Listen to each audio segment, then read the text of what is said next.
रत्नागिरी जिल्ह्याच्या चिपळूण तालुक्यातील कळवंडे गाव परिसरात सुरू असलेल्या अवैध हातभट्टी दारू निर्मिती केंद्रावर राज्य उत्पादन शुल्क विभागाने मोठी कारवाई करत सुमारे 2,90,950 रुपयांचा मुद्देमाल जप्त केलाय।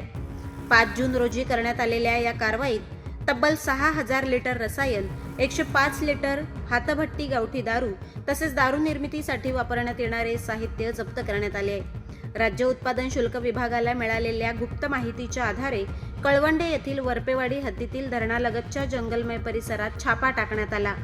यावेळी नंदेश सदाशिव वरपे याच्या ताब्यात मोठ्या प्रमाणावर अवैध दारू निर्मितीचा साठा आढळून आला। या प्रकरणी महाराष्ट्र दारूबंदी कायदा 1949 अंतर्गत गुन्हा दाखल करण्यात आलाय।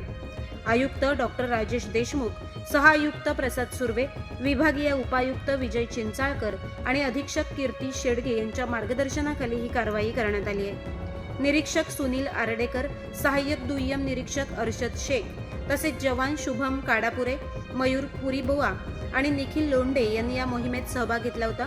विशेष म्हणजे व्यसनमुक्ती आणि तंटामुक्तीसाठी पुरस्कार प्राप्त कळवंडे गावात अवैध दारू व्यवसाय सुरू असल्याच्या तक्रारी ग्रामस्थांकडून सातत्याने करण्यात येत होत्या।